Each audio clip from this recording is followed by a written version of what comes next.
Hello scholars, welcome to Dakshinai classroom. Today is the second lecture of your atomic structure chapter. In the last lecture, we talked about some basic models of atomic structure like Dalton's model, J.J. Thomson's model. After that, we took a look at alpha particle experiment and Rutherford's atomic model based on alpha particle experiment. And we also saw that there were some major flaws in Rutherford's atomic model. So today we will talk about Bohr atomic model. So Bohr tried to rectify the drawbacks of Rutherford's model, and based on that he gave his own atomic structure. Now before we move forward and take a look at what exactly is Bohr atomic model, let us first take a look at what are the subtopics we are going to cover in today's lecture. So the first topic which we will talk about is Bohr's postulates.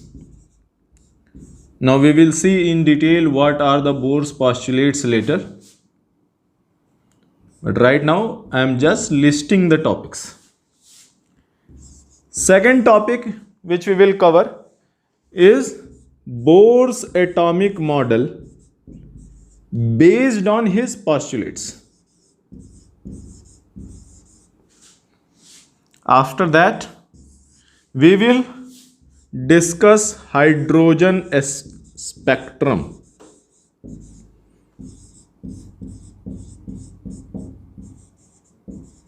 And when we have seen hydrogen spectrum, the fourth and last topic which we will cover today will be drawbacks, because every model has some drawbacks. Nothing is perfect. Drawbacks of Bohr's model.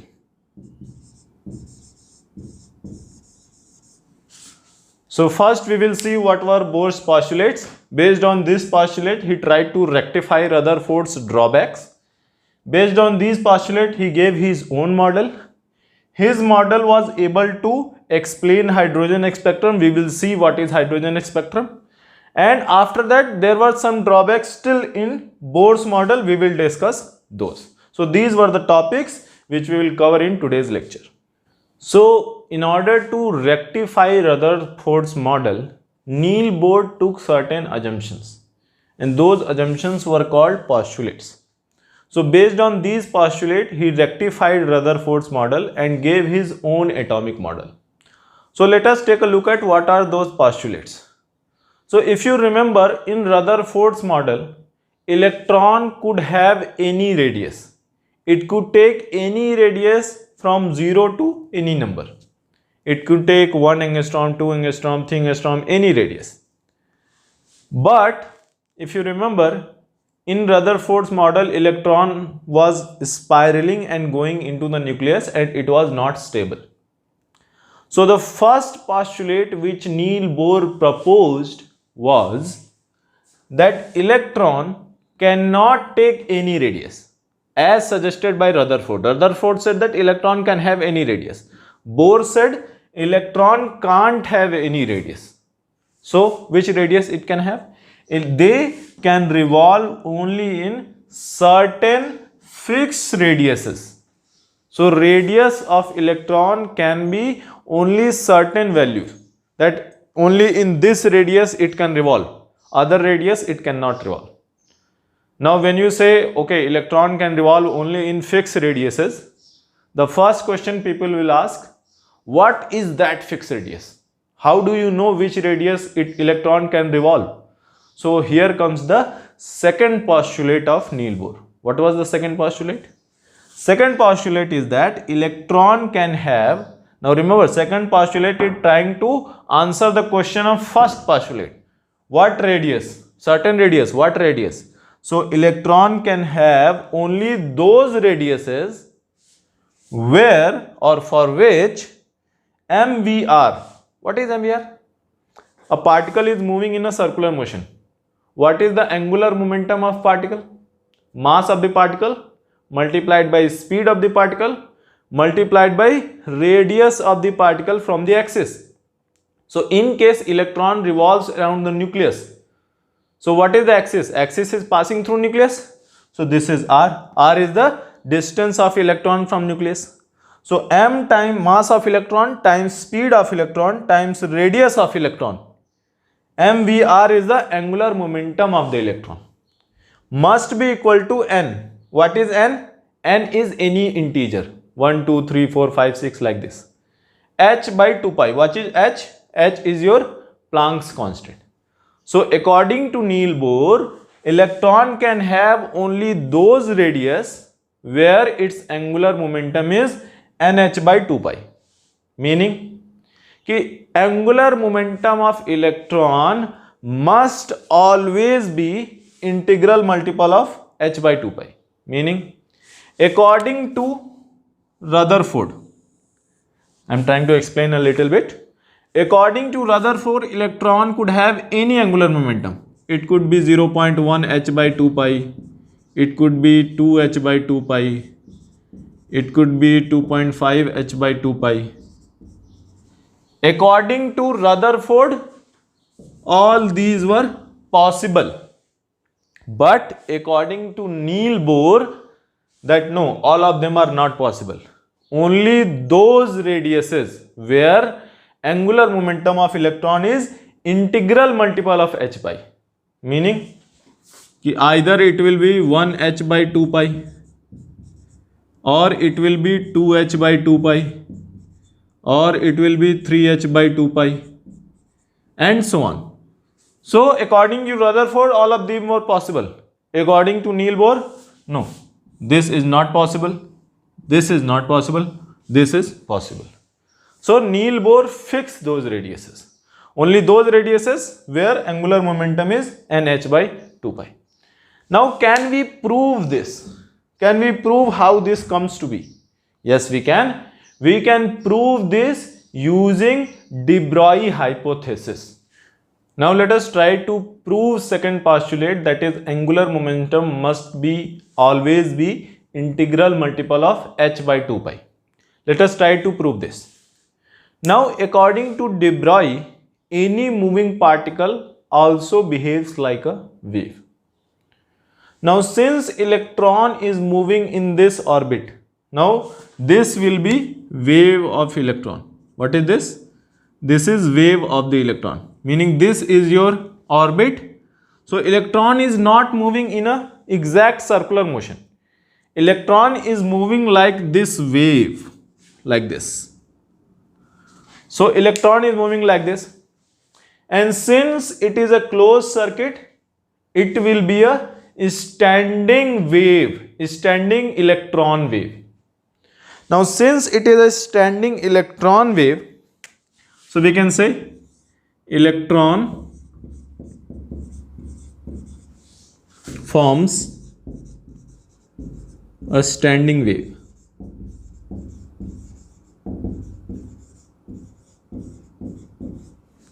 Now since electron forms a standing wave in this case and it is a closed circuit, we can say that in this case circumference of this circle, what is the circumference? 2 pi r. Circumference of the circle must be equal to integral multiple of wavelength of electron. This comes from your concept of standing waves. So since electron is a wave and it is a closed circular path, the circumference of the path must be equal to integral multiple of lambda. What is lambda? Lambda is the wavelength of your electron. So this is your equation 1. Now, if you remember, de Broglie had proposed that what should be the wavelength of his matter wave. So de Broglie wavelength of electron should be what? De Broglie wavelength of electron. According to de Broglie, wavelength of any matter wave is what? Planck's constant divided by h by p. P was momentum of the particle. So this should be de Broglie wavelength. That is the second equation. Now if you put lambda value from here into the first equation, so combine first and 2. Combine first and 2, you will get what? 2 pi r equals n times lambda, and in place of lambda you can write this h by mv. So h by mv, like this. And if you solve it a little bit, you will get what?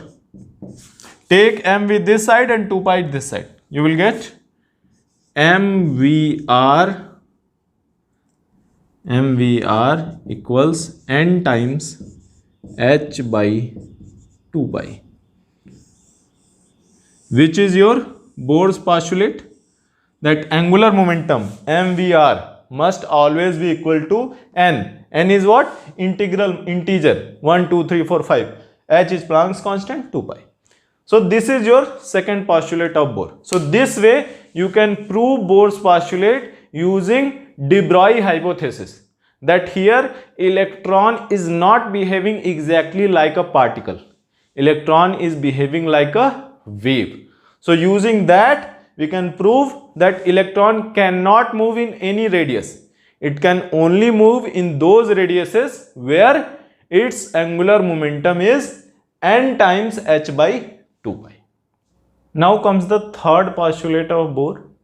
Now remember, first and second postulates proved that electron can move only certain fixed radiuses. It cannot have any radius. It cannot move orbit of any radius.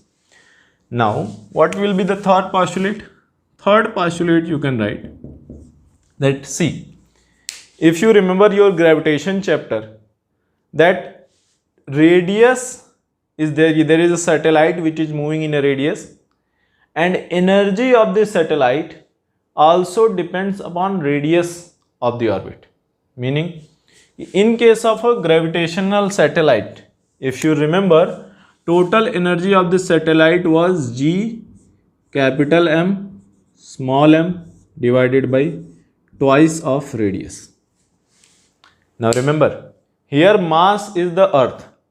It will not change. Does not matter what radius you take. Here mass is the mass of satellite. It will not change. Does not matter what radius you take. G is the universal constant.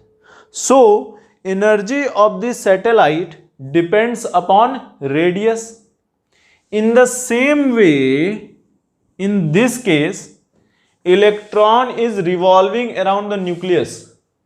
Because of what force? Because of electrostatic force. So what can be the total energy of the electron? Total energy you can write minus of K times charge on nucleus. Let us say charge on nucleus is Z times E, where Z is the atomic number, E is the charge on one electron. So ZE times E divided by twice of R. That is the total energy. Now Z will not change, E will not change, only radius can change. So if you have fixed the radius, what you have done? Indirectly, you have also fixed the energy of the electron. Electron cannot have any energy. It can only take only certain energies. It cannot have any energy because if radius is fixed, then energy is also fixed. So what we will say is, since electron can move only in certain fixed radiuses, so its energy can also have only certain fixed values.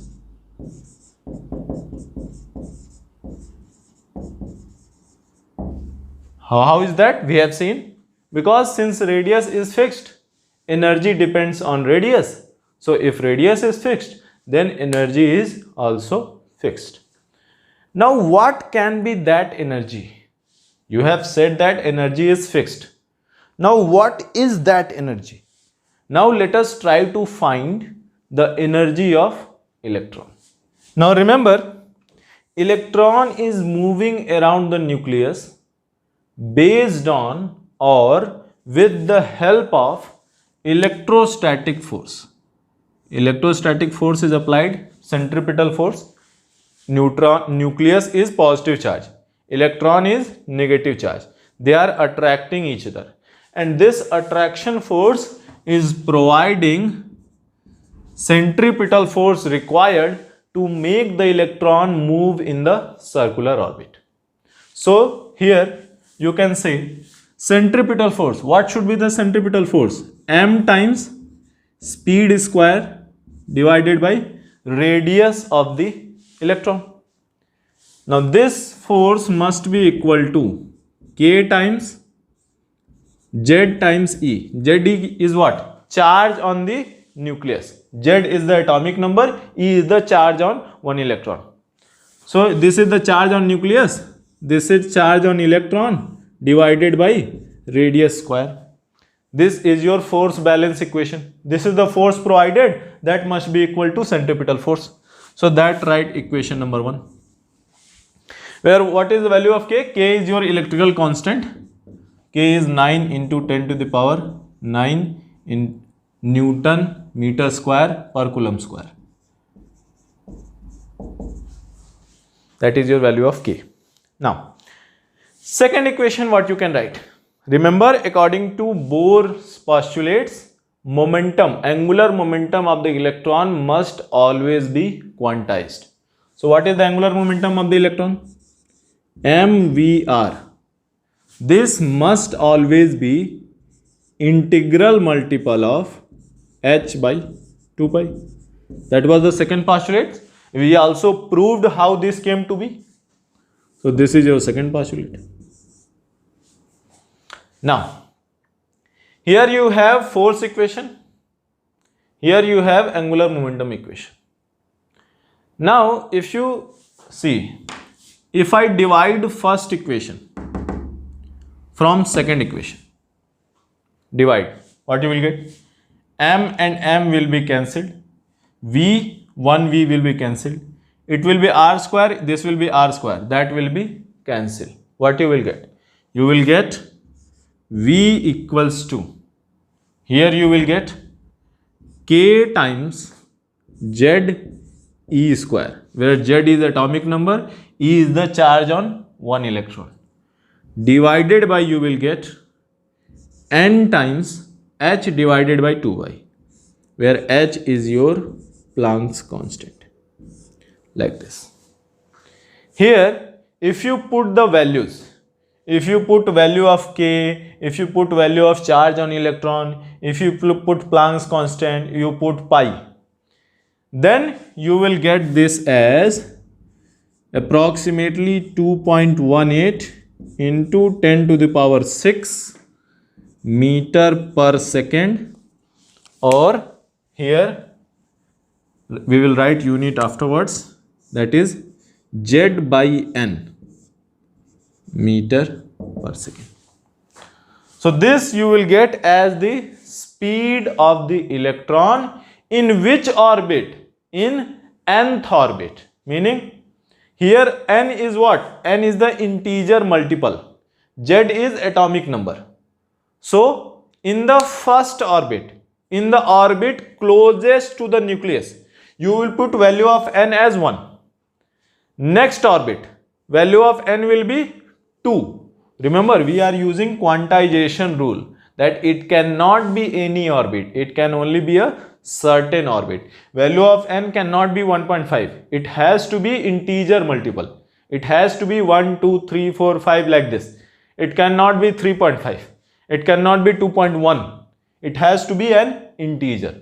So this is the speed of electron in the nth orbit. So you can write Vn speed of electron in the nth orbit will be 2.18 into 10 to the power 6 Z by n meter per second. That is the speed of electron. You should remember this value, where Z is the atomic number, n is any integer. Vn is the speed of electron in nth orbit. Remember this, note it down and remember this. Now, after you know the speed of electron, now what I can do? Remember, electron is revolving around the nucleus with the help of what? With the help of electrostatic force. There will be a potential energy, electrical potential energy, and there will be a kinetic energy of electron. Now remember, in case of a circular motion, if you remember your gravitational chapter and if you remember your electrostatics chapter, in case of a circular motion, what you can write? You can write total energy. What is total energy? Potential energy plus kinetic energy. And remember, in case of this kind of motion, potential energy is always negative, kinetic energy is positive, and total energy is also negative. So total energy can be written as minus of kinetic energy, like this. So you can write total energy of the electron is minus of kinetic energy of electron. That is true for circular motion due to gravitation, satellite motion, and that is true for electrostatic circular motion as well. Here electron is revolving around the nucleus due to electrostatic force. Now, if this is true and we know the speed of electron, so what I can do?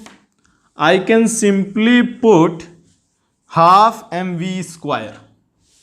So here if I want to know the total energy of electron in the nth orbit, I can simply write minus of half, minus because here mass of electron times speed of electron in nth orbit square. If I do this, what I will get?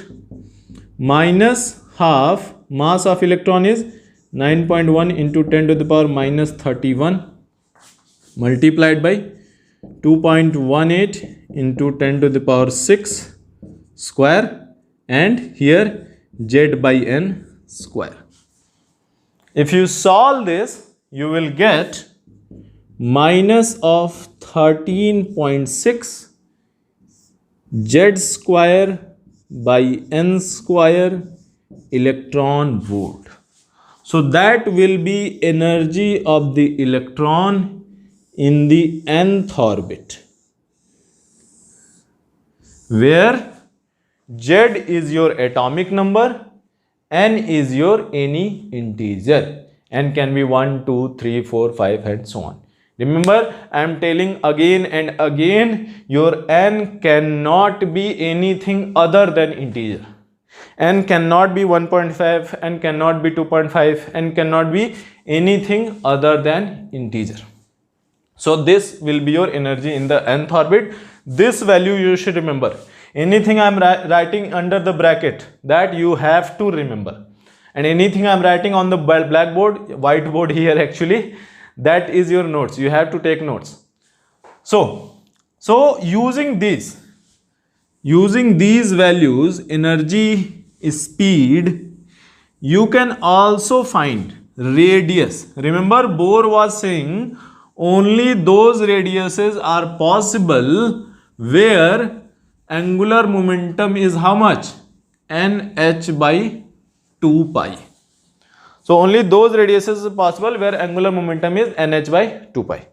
Now remember, if you remember, first we had written force equation. What was force equation? mv square divided by r equals k times ze square divided by r square. That was force equation. But we already know the speed. We already know the speed 2.18 into 10 to the power 6 Z by n meter per second. We already know this. So if I put this value in this equation, so if I put this value in this equation, here one r will be cancelled out. You will get radius of electron in nth orbit. Okay, Bohr said that ki only those orbits are possible where angular momentum is nh by 2 pi. But what is that radius? How much is that radius? So that radius is this much. Rn will be equal to, how you will get? You will put this value here. So 1 r will be cancelled out. You will put mass k z e. You will get the value. What will be the value? 0.529 into n square by z angstrom. Where what is the value of angstrom? 10 to the power minus 10 meter. And what is the value of n? N is any integer, z is your again atomic number. Like for hydrogen it is 1, for helium it is 2, for lithium it is 3, like this. So here this will be your radius of nth orbit. So these three formulas you have to remember, must remember. One is radius of the nth orbit, another is speed in the nth orbit. What is speed? 2.18 into 10 to the power 6 into z by n meter per second. This is speed. And third is your energy. Energy in the nth orbit is minus 13.6 into z square by n square electron volts. So these three formulas you have to remember. They are must. They are not optional. You have to remember. Whenever you don't have to remember, I will not stress. But here these three formulas you must remember. There is no option. Now let us try to solve few questions based on the theory we have studied till now. Question number 1 we have here is very easy question. Calculate radius of third orbit for lithium 2+. Now remember, lithium 2+ is hydrogen-like ion. Hydrogen-like ion means one nucleus, one electron. So for this we can apply the values of hydrogen atom. Whatever values we have calculated using that model. So what was the value? Nth orbit, nth radius in the nth orbit is how much? 0.529. You have to remember this. 0.529 n square divided by z angstrom. You have to remember these values. So what is the value of n? Third orbit. We are talking about third orbit. So 0.529 multiplied by 3 square divided by z. What is z? Z is your atomic number. What is the atomic number for lithium? Atomic number for lithium is 3. When you solve this, you will get how much? 1.587 angstrom. That will be the radius of third orbit for lithium +2 ion. Let us take a look at the second question. What is the second question? Find speed of electron in the fourth orbit for helium +1. We cannot take helium 2+. Why? Because helium 2+ is just an alpha particle. There is no electron. And we cannot take helium atom also, because that is not a hydrogen-like ion. So helium +1, one nucleus, one electron. So what was the speed in the nth orbit? You should remember speed, radius and energy in the nth orbit. These three formulas you must remember. So what is the speed? 2.18 into 10 to the power 6 z by n meter per second. What is z? Z is the atomic number. What is n? N is the which orbit you are talking about. So 2.18 into 10 to the power 6 z, helium atomic number 2 divided by n. N is fourth orbit, 4. That much meter per second. So this will be how much? 2 by 4 is 1 by 2. So this will be 1.09 into 10 to the power 6 meter per second. If you take a look, this speed is very high, 10 to the power 6 meter per second. That is a very high speed. No human being has ever achieved that speed. Even our fastest rockets cannot achieve that speed. So in the orbit, electron is revolving at a very high speed. Now, until now, we have seen that according to Niels Bohr, electrons can revolve only in certain fixed radiuses, and in those radiuses, its energy can be fixed. Only that energy it will have, it cannot have any other energy. Now, why we need to fix the radius in the first place? Why electron cannot take any other radius? So, if you remember Rutherford's atomic model, there was a major drawback. What was that drawback? Remember, according to Rutherford model, electron revolves in a circle. And when we combined Rutherford's model with the Maxwell's electromagnetism, so since electrons were charged particles, they were moving in a circle, so they were accelerated. And since they were accelerating charged particles, according to Maxwell, they should lose energy. And since they were losing energy, they should lose their radius, decrease radius, and ultimately collapse in the nucleus itself. So that was a problem, because that should have happened, but that does not actually happen. Otherwise, everything must have been destroyed. So Bohr fixed those radius. Why? Because here comes the fourth postulate. What is the fourth postulate? That fourth postulate is that if electron is revolving in those radius, so what Bohr said? Bohr said, okay, if electron revolves in the radius as I am telling, so if the electron is revolving in the radius as predicted by me, then it need not emit radiation. Now what is this? According to Maxwell, electrons should emit radiation. So what actually Bohr is doing? Bohr is giving electrons license that okay, if you move in this radius, you need not obey Maxwell's electromagnetic equations. If you move in my radius, where angular momentum is nh by 2 pi, if you move, Bohr is saying to electron that if you move in that radius, you are free to not obey electromagnetic laws. There is no need for you to emit radiation. Meaning, if electron moves in radiuses where mvr equals nh by 2 pi, meaning where angular momentum is quantized, it will not emit radiation.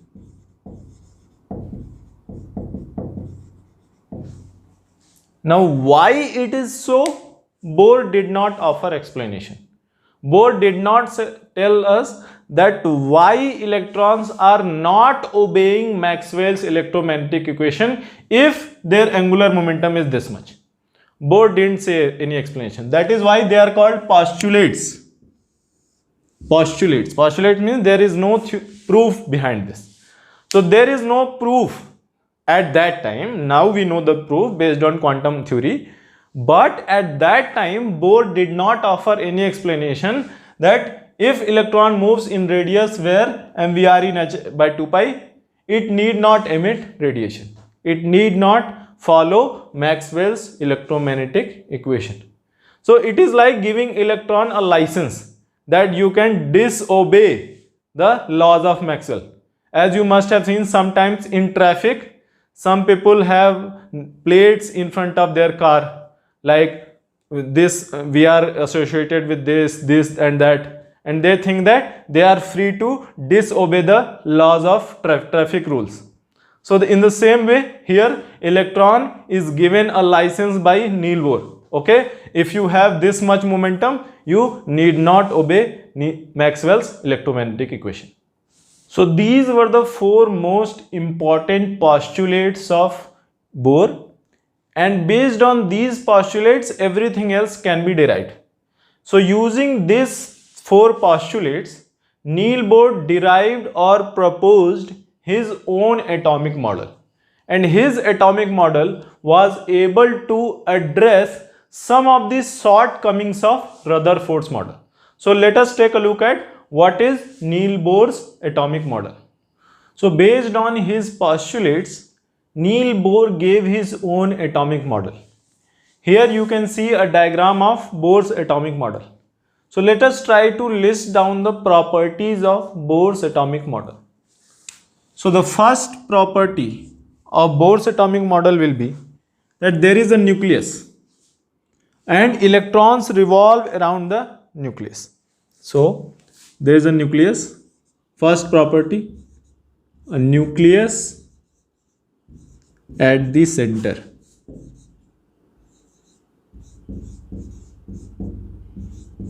Having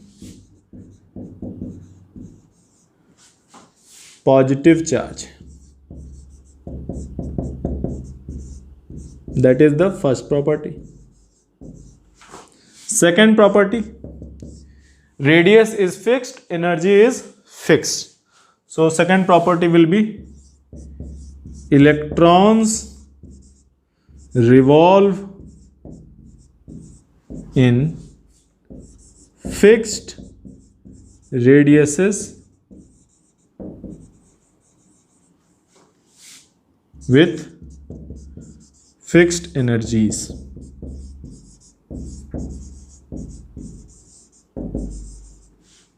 Third property, that they can jump. There is a one orbit, second orbit, third orbit, fourth orbit.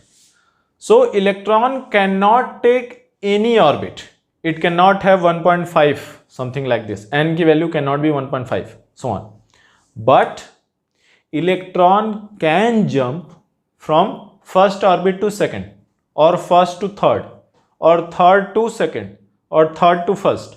So electron can jump between any two orbits. It cannot take any radius, but of course it can jump from one orbit to another orbit. So electron can jump from one orbit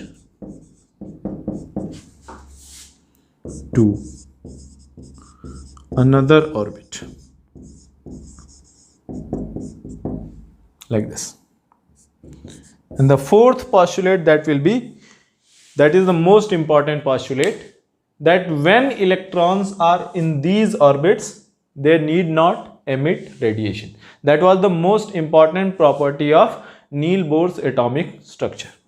So what is the first property? That while in these orbits,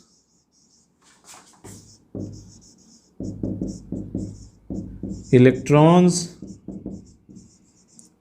do not emit radiation. So these were the properties of Bohr's atomic model. You can see a diagram of Bohr's atomic model here. Now remember, Rutherford gave his atomic model based on his alpha particle experiment. Now Bohr gave some postulates to modify Rutherford's model, but scientific community does not accept anything just like that. So if Bohr had to prove his theory, if Bohr's postulate had to be accepted, then there must be some experimental evidence to support that Bohr's postulates are true. So how we can test this? So if you see, hydrogen is the one of simplest atom in existence. There is a single proton and single electron is revolving around the proton. Proton is your nucleus. Now, how they tested is they took a sample of hydrogen gas and passed white light through this, as you can see in the diagram here. So when they passed white light through hydrogen sample, and when light coming out of this sample was passed through a prism. Why prism? You have seen in the ray optics that what a prism does. A prism separates the components of light. So if there are multiple colors, prism will separate those colors. So they took a sample of hydrogen gas, they passed white light through that gas, they passed the outcoming light. Light will be coming out of the hydrogen gas, right? So they passed white light, light is coming out of the hydrogen gas, and when they passed that outcoming light through a prism, what did they observe? Here you can see what they observed is in the spectrum. What is spectrum? Visible light. In the spectrum, they observed that, if you can see here, they observed that a certain wavelengths are missing. Meaning, what they were doing? They were passing white light through hydrogen gas. There were all the colors. So they were passing all the colors. But when that light is coming out of the hydrogen atom, few colors are missing. Where did they go? Where did those missing wavelengths? You can see in the color spectrum there are some black lines. In the red color, in the blue color, white color, yellow color, there are some black lines. Meaning those color lines are missing. Those wavelength lines are missing. So where did those colors go? We were passing all the colors, but when the light came out of the hydrogen, few of the colors were missing. What happened to those colors? So obvious conclusion is that those colors must have been absorbed by what? By the electrons in the hydrogen atom, because there is nothing else. We passed white light through hydrogen, and when the light came out, some of them were missing. So obviously hydrogen atom, electrons in the hydrogen atom absorb those lights, absorb the photons of those missing wavelengths.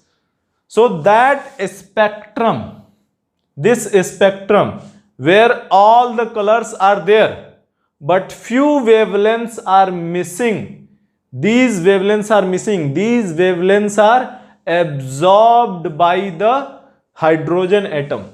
So this spectrum where some of the wavelengths are absorbed by hydrogen atoms, this is known as absorption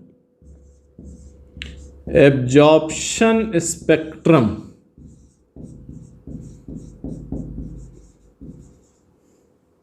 Of hydrogen.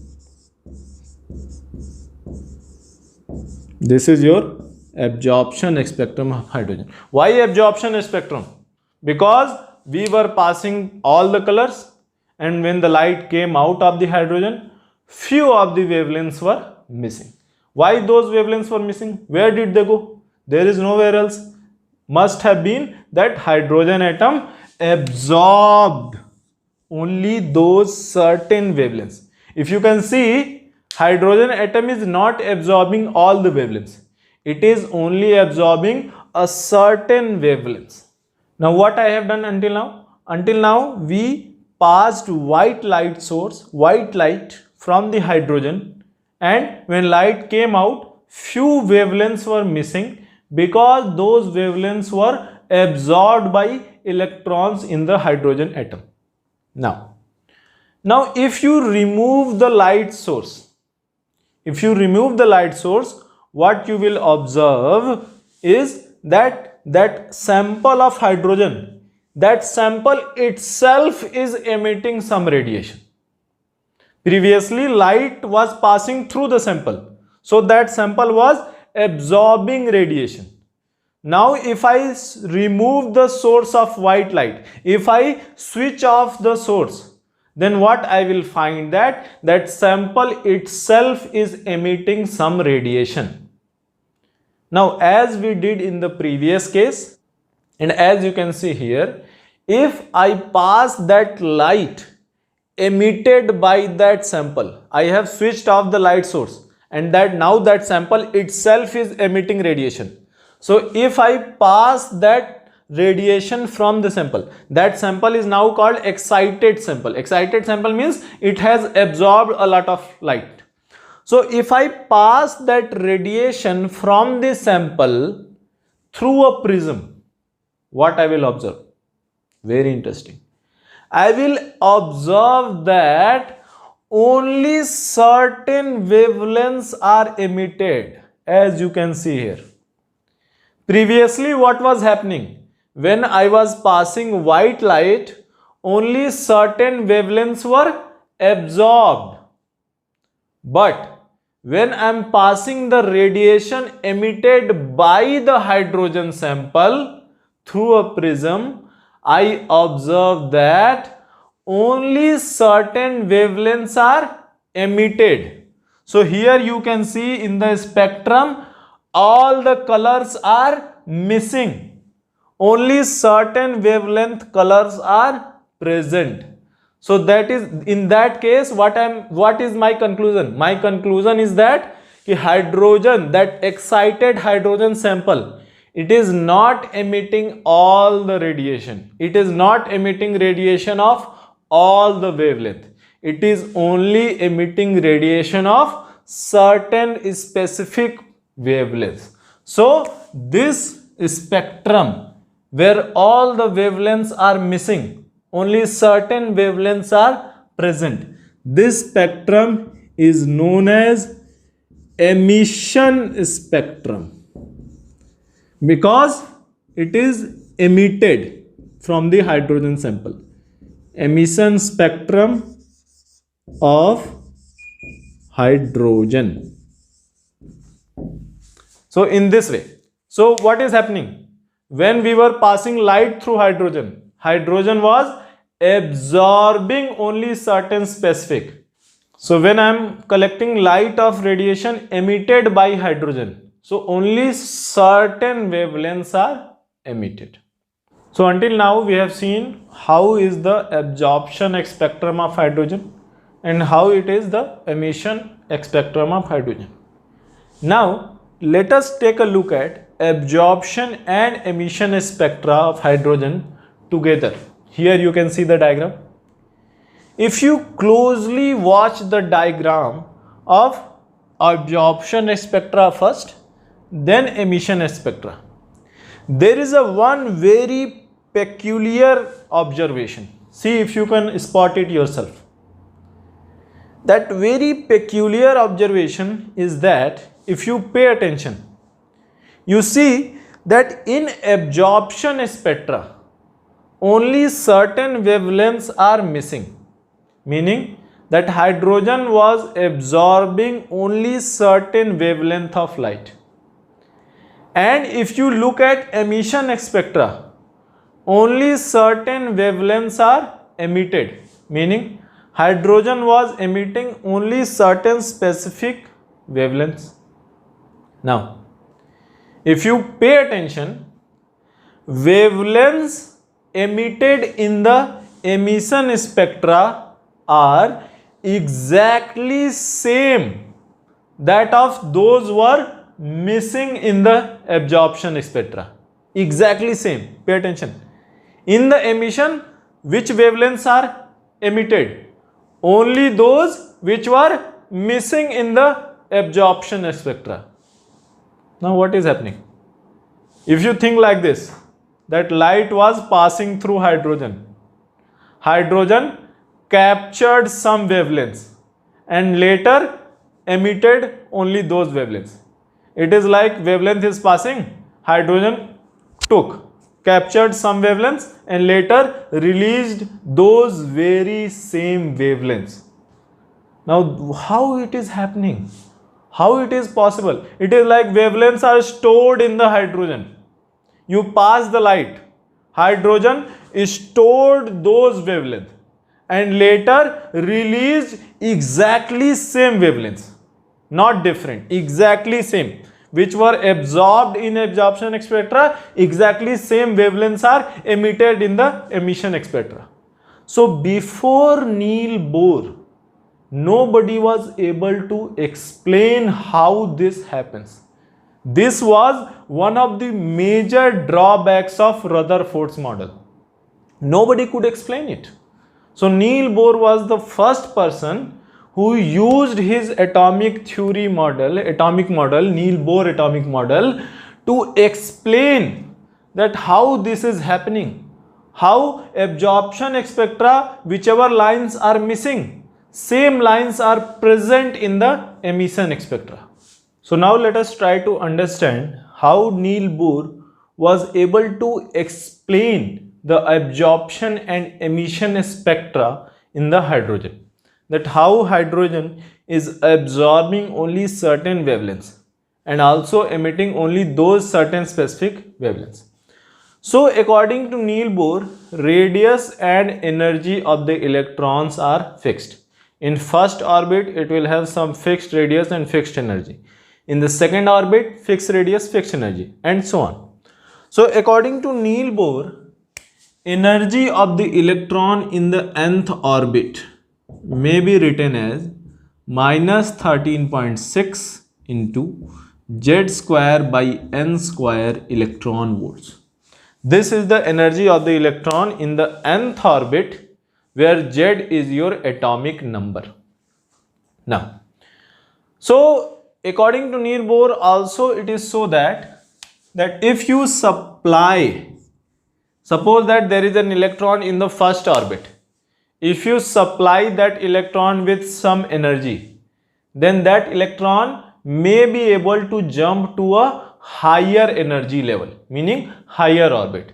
Meaning in Bohr atomic model, an electron is allowed to jump from lower energy level to higher energy level by absorbing some amount of radiation, some energy photon. So first thing is, electron can jump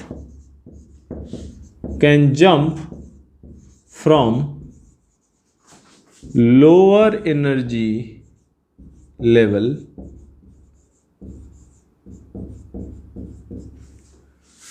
to higher energy level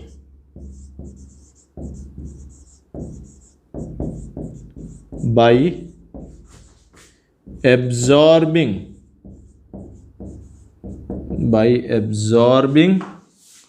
some energy, and this energy is absorbed in the form of what? This energy is absorbed in the form of electromagnetic radiation, or in the form of a photon, more precisely. Now, so here you can see an electron absorbs energy and jumps from lower to higher. Now what happens if an electron wants to jump from higher to lower? So if you want to move from low energy to high energy, you need to absorb energy. So reverse must also be true. That is, if you jump from high to low energy, what should happen? So electron can jump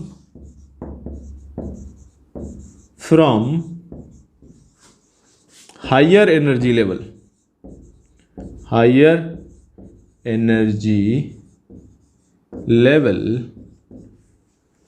to lower energy level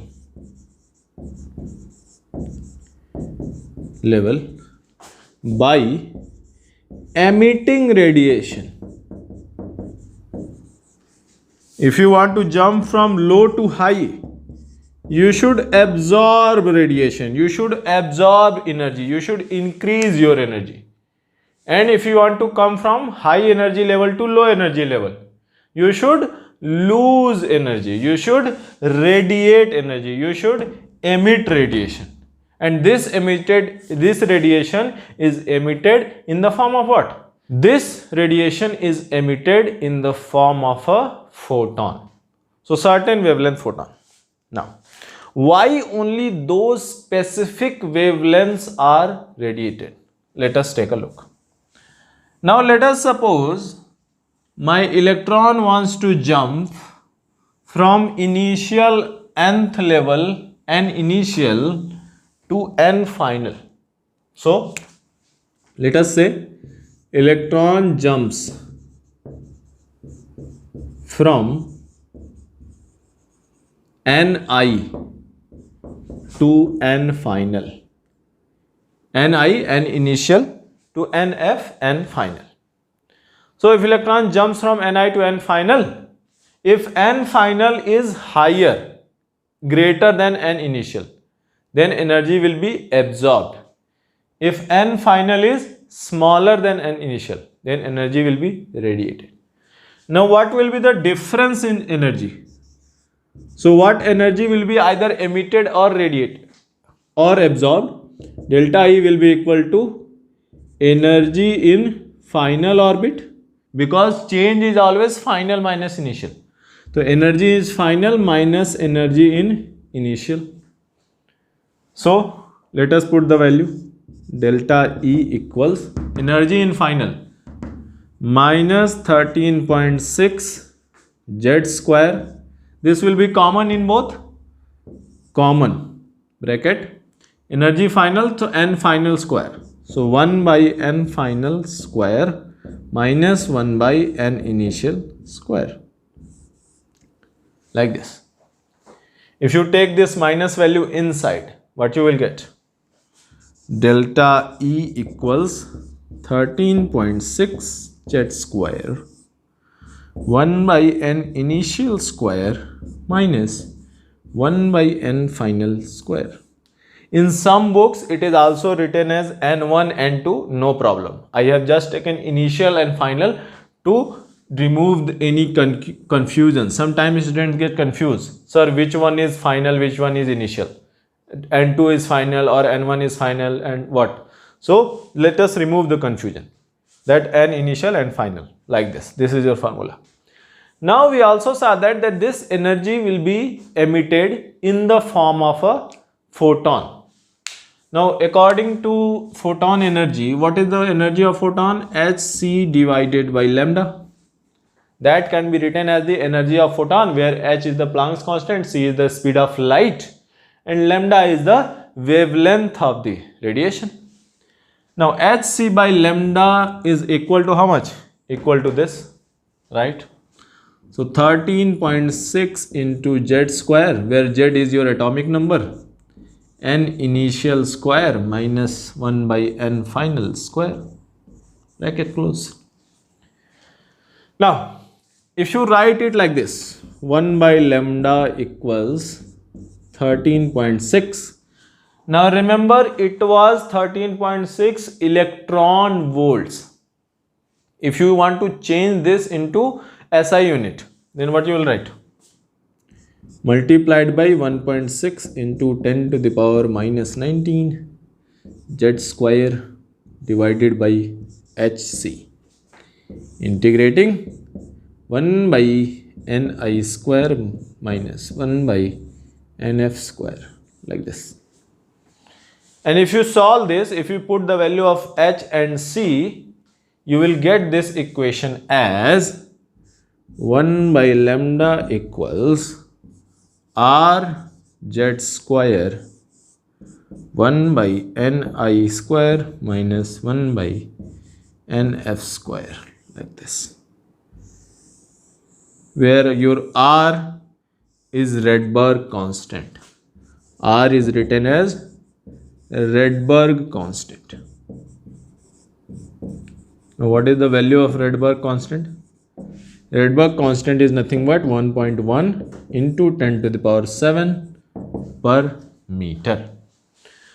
So Rutherford was not able to explain this, but Bohr was able to derive this formula. Actually this formula, Rydberg and a lot of contribution were there, but this formula is based on Bohr atomic theory. So according to Bohr atomic theory, we were able to calculate that what exactly should be those wavelengths which will be absorbed or which will be emitted. We were able to calculate why exactly those lines are emitted or absorbed. Because if an electron jumps from third orbit to first orbit, then its energy difference is fixed. And if energy difference is fixed, then only that energy photon will be radiated. And if energy of radiation photon is fixed, then wavelength is also fixed. So according to this equation, we can predict that what should be the wavelength of the emitted radiation. Now let us try to understand it more by trying to solve a question. Now let us say that we have a hydrogen atom in which an electron wants to jump from second orbit to the third orbit. So if the electron wants to jump from second orbit to third, electron jumps from second orbit to third orbit. Now if the electron jumps from second to third, so it should absorb or emit radiation. Second is the low energy level, third is the high energy level. So if you jump from low to high, you should absorb radiation. This will give you a absorption spectra. There will be a line missing from the absorption spectrum. Now which line should be missing if electron jumps from second to third? Let us take a look.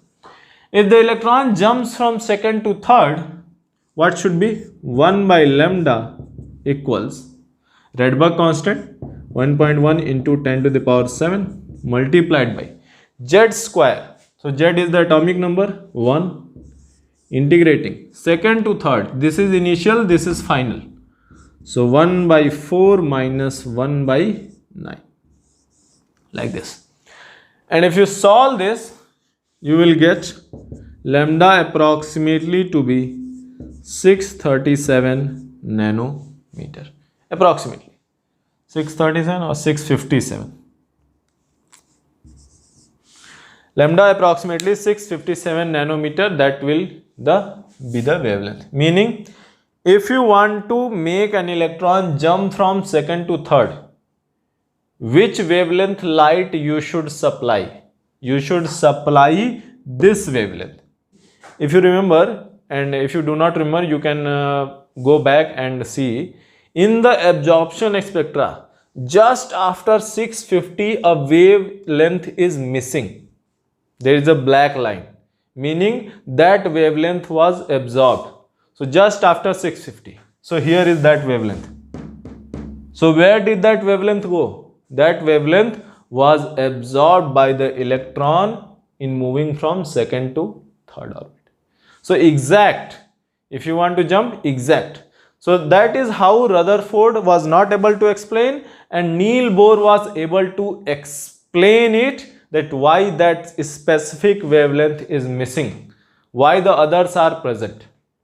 Now here we have seen what would be the wavelength required to make electron jumps from second to third. Now you can calculate for any jump. You can calculate first to fifth, you can calculate 2 to fifth, you can calculate any jump.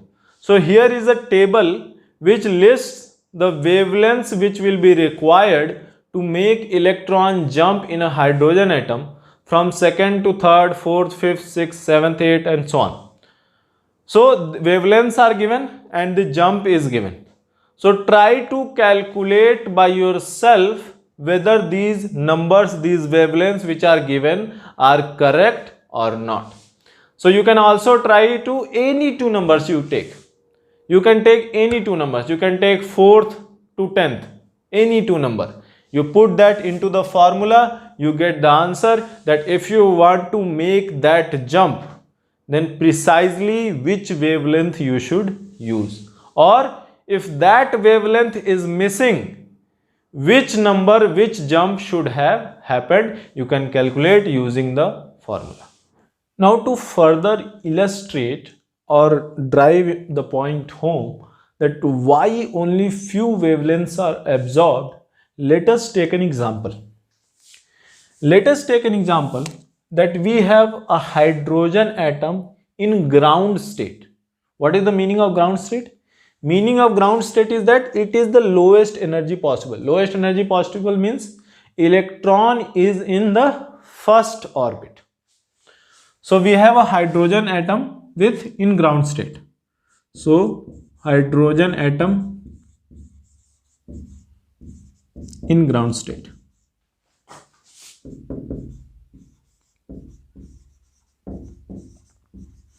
Now previously remember we were passing white light. So there were all types of wavelengths. Now I will pass a certain specific light. I will pass light whose photon will have energy 4 electron volt. Let me try to illustrate. So photons of energy 4 electron volt are passed. Now what will happen? Whether you will see any absorption spectra or not, let us try to examine. Now what is the energy in the ground state? What is the first orbit energy? E1 minus 13.6 Z square, one atomic number hydrogen, Z square by N square, N is 1. So 13.6 electron volt, that is the first state, ground state. E2, Z square will still be 1, N square will be 2 square. So minus 13.6 divided by 2 square is 4. So that will be minus of 3.4 electron volt. That will be second orbit, energy of the electron in the second orbit. That should be, if the electron is moving in the second orbit, this should be its energy. What about third orbit? In the third orbit, you will say divided by 3 square.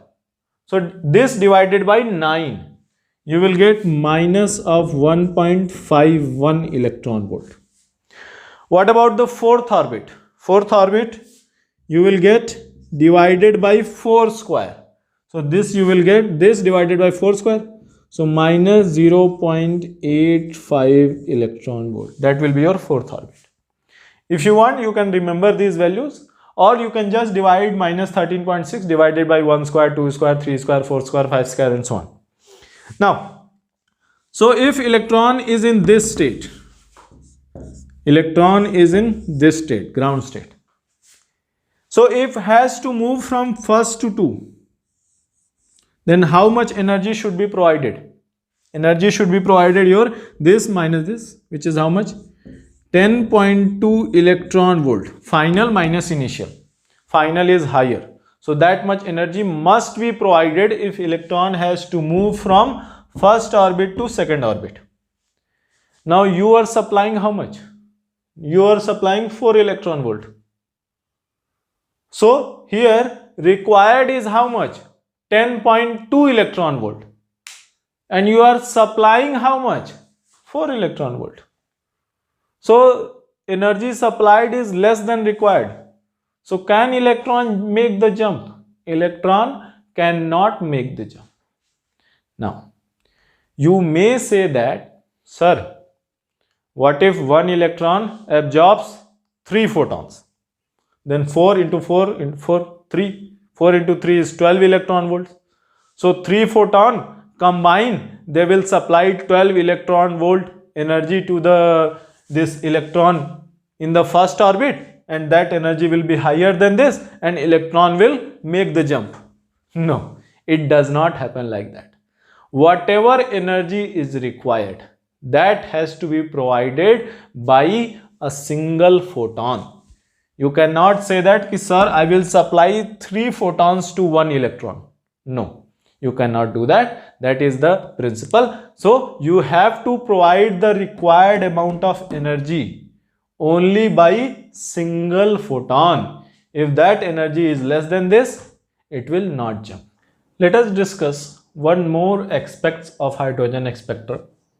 What is that? That until now we were seeing what happens if an electron absorbs a photon and jumps to a higher orbit. Now in the emission spectrum, what happens? In the emission spectrum, an electron jumps from higher energy level to the lower energy level and loses some of its energy. Some of the energy of hydrogen, that electron revolving around the hydrogen nucleus, is lost. That energy is emitted in the form of a photon. Now there can be various ways. Suppose electron has to jump to the ground state. If the electron jumps from a higher energy level to a lower energy level, to ground state, to n equals 1.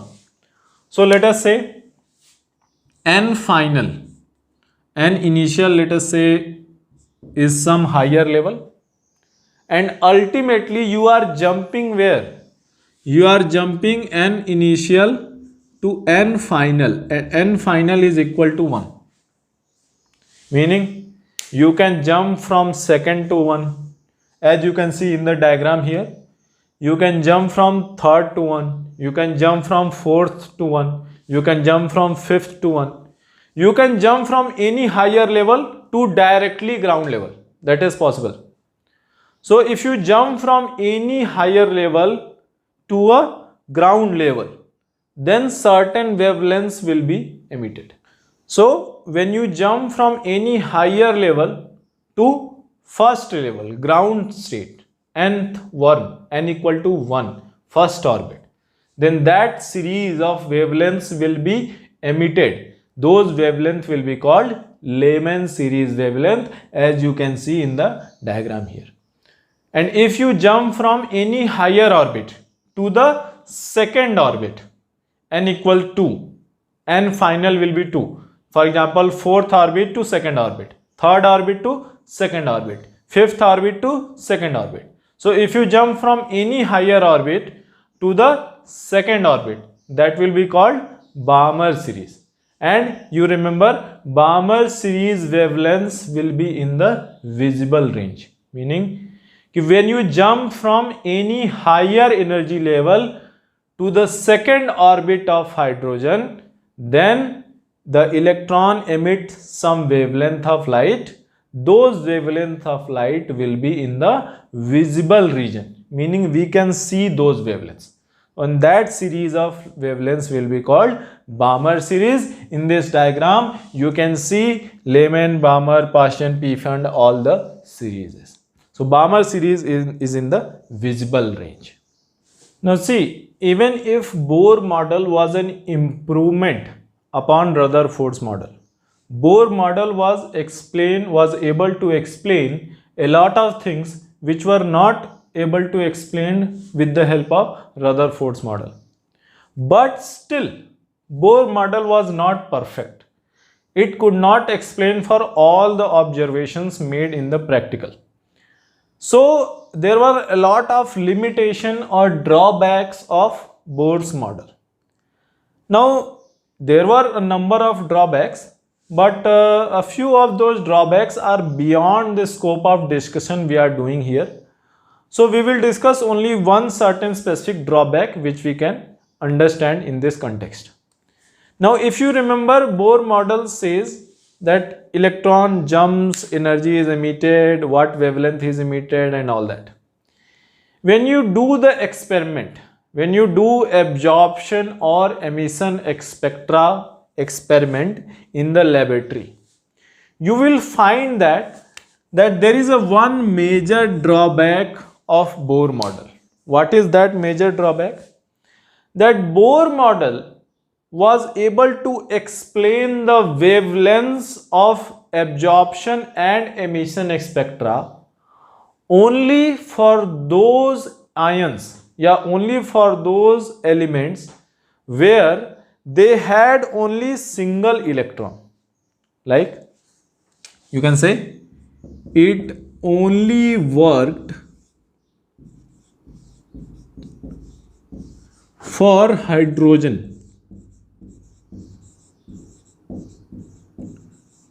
or hydrogen like ions. Hydrogen like ions. Now what is the meaning of hydrogen like ions? For example, what is the hydrogen? Hydrogen is one nucleus and one electron. So hydrogen like ion means they also should have one nucleus and one electron. Then what can be hydrogen like ions? For example, if I take helium plus 1. So what will be the structure of helium plus 1? There will be a nucleus with 2 protons and 2 neutrons, and there will be only single electron. So if you applied absorption spectra, if you tried to do absorption spectra with helium plus 1, then Bohr model was able to explain it. But if you tried to do it with helium atom, then Bohr model failed. So that is hydrogen like ion. If you did same thing with lithium, 3 proton, 3 electrons, then Bohr model did not work. But if you perform the same experiment with lithium plus 2, that is 3 proton nucleus and there is only single electron, then Bohr model was working. Bohr model was able to explain hydrogen spectra. So you can only apply Bohr model of how hydrogen atoms are, hydrogen spectra is there, or any spectra, lithium spectra, helium spectra is there, then you are able to use only for those where there was only single electron in the orbit. Meaning if you went towards the heavier nucleus, meaning you took oxygen, nitrogen, argon, in those cases Bohr model failed to explain the absorption and emission spectra as shown by those gases. Meaning if you took anything other than hydrogen like ion, hydrogen like element, then Bohr model could not explain. That was the major drawback of Bohr model. Let us take a look at next question. What is the next question? Find ionization energy of lithium plus 2. What is ionization energy? Ionization energy is if I am able to remove the entire electron from the atom. Meaning lithium plus 2 has only one electron left. And if there is only one electron, it will be in the ground state. If there were 3 electrons, first orbit will have 2, second orbit will have 1. But there is only one left. So that will be in the first orbit. So ionization means from lithium plus 2, I have to remove the electron and make it lithium plus 3. So what I have to do? I have to remove the electron or make the electron jump from ground state to the infinite orbit. To infinite orbit meaning it should separate from the atom. So you can say n initial equal 1 and n final equal infinity, like this. So what will be the ionization energy? Ionization energy is final minus initial, infinite energy minus initial. So delta E will be equal to E infinite minus E initial. So what is infinite energy? You remember minus 13.6 into Z square divided by N square. So Z, lithium. What is the atomic number of lithium? Lithium atomic number 3. So multiplied by 3 square. Integrating infinite. So 1 by infinite square minus 1 by initial is 1 square. So this will be how much? 9 times 13.6 minus outside, it will cancel out. So 13.6 into 9. That will be how much? 4 to 12. So 122.4 electron volt will be ionization energy of lithium plus 2. Meaning, if you supply the electron in lithium plus 2 this much energy, then that electron will be able to free itself from the atom, and then it will be able to freely move around. Now let us take a look at the next question. What is the next question? That hydrogen atom in ground state means first orbit, is excited by light of wavelength 1023 angstrom, meaning I am passing light of this wavelength through hydrogen atom gas. How many different lines are possible in the emission spectra? Meaning, when I pass the light, electron will jump to a higher orbit, and when I switch off the light, electron will jump back to the lower orbits. Then how many emission lines are possible? So let us first take a look at that. When I pass this much light, this wavelength light, then electron will jump to which orbit? So how much is this energy? So energy is nothing but hc divided by lambda, which can also be written as 1242 divided by, remember, lambda in angstrom, not angstrom, lambda in nanometer. Here they have given lambda in angstrom. So we have to convert this into nanometer. So 102.3 nanometer, electron volt nanometer. So when you solve this, you will get how much? This is around 12.1 electron volt.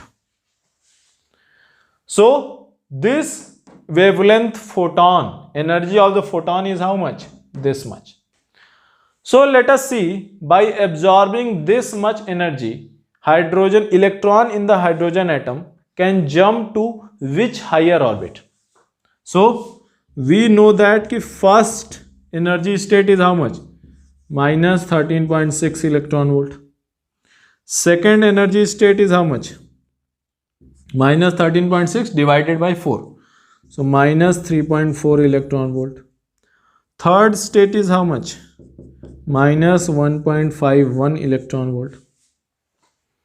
That way fourth state is how much? Minus 0.85 electron volt. So if you see, energy difference between first orbit and third orbit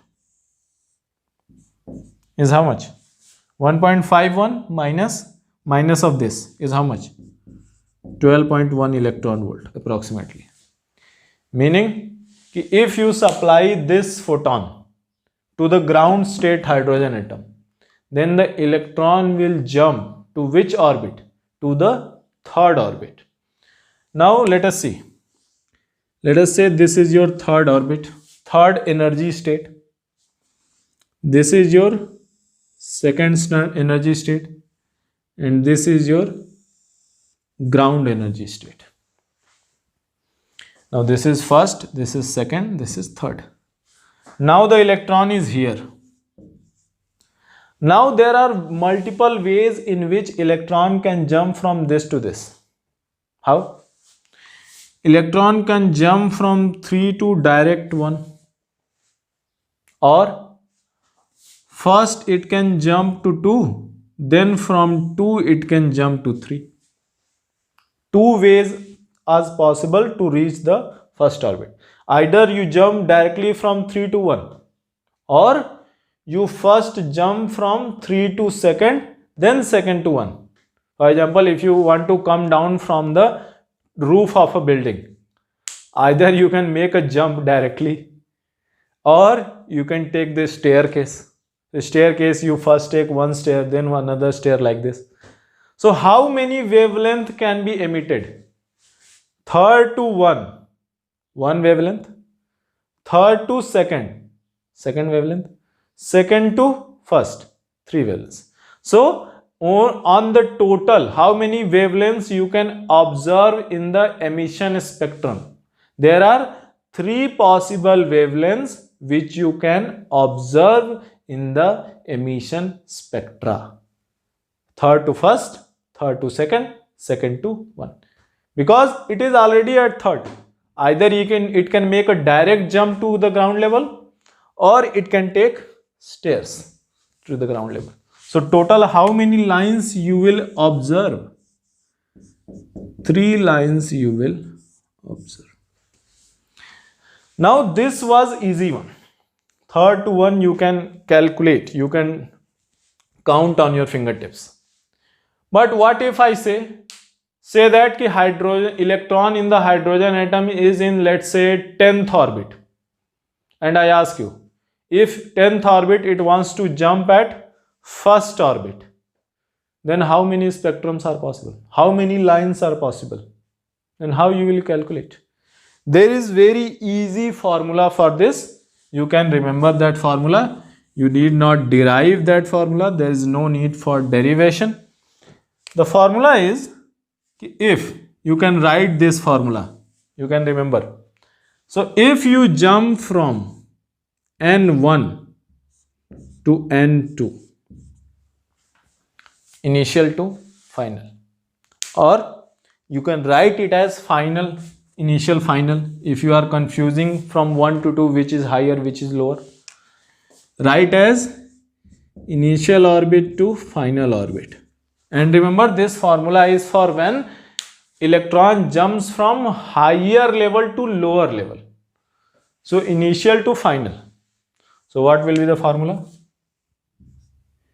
Ni minus N final multiplied by Ni minus N final plus 1 and whole divided by 2.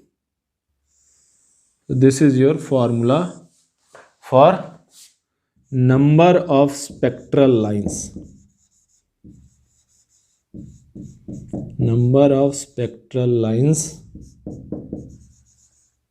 in emission. Now put these value in that formula. What is the initial value? 3. What is the final value? 1. So 3 minus 1, 2. Multiplied by 3 minus 1 plus 1, 3. So 2 into 3 divided by 2, which is 3. So total number of lines is 3. So you can calculate. You can take 6th, initial, final, 4th. You can take any 2 numbers. As long as initial is higher, final is lower, you can calculate how many spectral lines will be formed. If you want, you can remember this formula. If it comes in the exam, you will need not calculate, count on your fingers. This will be very easy way. So let us try to solve one more question. Very easy. What is the question? For lithium plus 2, it is a hydrogen-like ion. Find wavelength of photon emitted when electron jumps from third to first orbit. Since the electron is jumping from higher energy level to the lower energy level, it will emit radiation. And if you want to find the wavelength of the photon, remember there is a very easy formula. 1 by lambda equals Rydberg constant Z square 1 by N initial square minus N final square, like this. Remember this formula. You have to remember. So 1 by lambda equals R. Rydberg constant is how much? 1.1 into 10 to the power 7. Z atomic number. Lithium atomic number is 3. So multiplied by 3. Now 3 square. Z square it is. So multiplied by 3 square, which is 9. 1 by N initial. What is N initial? 3. What is N final? 1. So bracket 1 by 9 minus 1 by 1. So 1 by 9 minus 1 by 1, it will be minus 8 by 9. 9 and 9 will be cancelled. So 1 by lambda equals minus 1.1 into 10 to the power 7 into 8. And when you solve this, you get lambda equals minus 11.37 nanometer. Now you might say, sir, it is coming minus. How it can be minus? It is coming minus because when we derived this formula, we were assuming that electron is moving from lower to higher energy. So you need not worry about minus sign. You remember this formula, you calculate your lambda, and if lambda is coming minus, meaning your electron is actually emitting photon rather than absorbing it. You are jumping from higher to lower. So don't worry about minus. So this was your Bohr atomic model. We saw what were Bohr's postulate, we saw Bohr's atomic model, we saw hydrogen spectrum, emission and absorption spectrum. We also saw the drawbacks of Bohr atomic model, how it cannot be applicable to everything, how it can only be applicable to hydrogen-like atoms. So try to solve as many questions as you can from this topic. In the next lecture, we will talk about the internal structure of nucleus. Remember, until now we have only seen that there is a nucleus.